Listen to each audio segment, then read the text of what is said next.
ሰላም ጓደኞቼ እንደምን አላችሁ? ግርማ ነኝ ከITec ከተማ። በዚህ አጭር ፕሮግራም ይዤላችሁ የቀረብኩት ምንድነው የፌስቡክ አልበሞችን በጣም ብዙ የሆኑ ፎቶዎችን በአንድ ፎልደር ዳውንሎድ እንዴት ማድረግ እንችላለን የሚለው ነው። ብዙ ጊዜ ብዙ ፎቶ ልንወድ እንችላለን ከአንድ ፔጅ ላይ ወይም ደግሞ ከአንድ ግለሰብ ላይ ሊሆን ይችላል ማለት ነው። ስለዚህ 900ም 1000ም 2000ም ሊሆን ይችላል ፎቶ በአንድ ላይ እንዴት ዳውንሎድ ማድረግ እንችላለን የሚለው ይሆናል። ይህ የሚሰራው በኮምፒውተራችን ብቻ ነው። ስለዚህ ኮምፒውተር ላይ የሚሰራ ቱቶሪያል ነው ማለት ነው ይዤላችሁ የቀረብኩት። ስለዚህ በመጀመሪያ የጉግል ክሮማችንን እንከፍታለን። በመቀጠል ፌስቡካችንን ሎጊን ማድረግ ይጠበቅብናል ማለት ነው። ፌስቡካችን ሎጊን ካደረግን በኋላ የክሮም ኤክስቴንሽን ስለሆነ የሚያስፈልገው በሌላ ታብ በመግባት ክሮም ኤክስቴንሽናችንን እንጭናለን ማለት ነው። ወይም ደግሞ ጉግል ላይ በመግባት ክሮም ዌብ ስቶር ውስጥ በመግባት ዳውንሎድ ማድረግ እንችላለን ማለት ነው።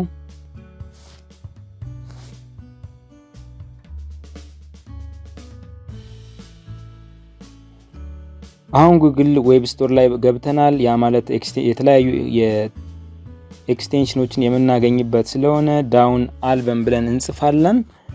በመቀጠል እሷን ዳውን አልበም ያደረግናትን ዳውንሎድ እናደርጋታለን ማለት ነው።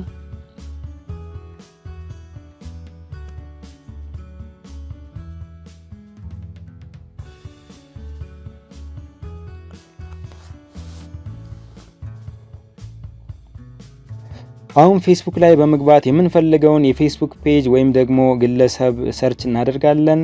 በመቀጠል ያለውን ፎቶግራፍ እንመለከታለን ማለት ነው ዳውንሎድ ማድረግ የምንፈልገው። ስለዚህ እኔ ሀበሻን ሚም ላይ በመግባት ለምሳሌ ያላቸውን ፎቶ ማየት እችላለሁ ማለት ነው።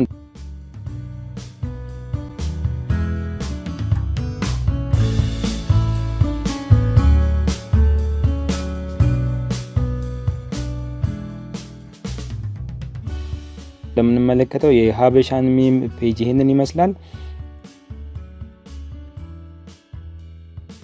በግራ በኩል ፎቶስ የሚል አለ። ፎቶ ላይ እንገባለን ማለት ነው።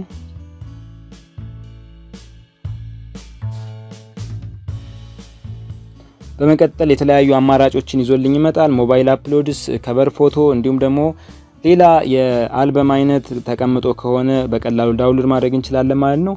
ስለዚህ ከዚህ ፔጅ ላይም ሞባይል አፕሎድስ የሚል አለ። ወደ 786 ፎቶዎችን በአንድ ፎልደር ውስጥ አድርጎልኝ ያገኛለሁ ማለት ነው። እሱን ክሊክ አደርገዋለሁ።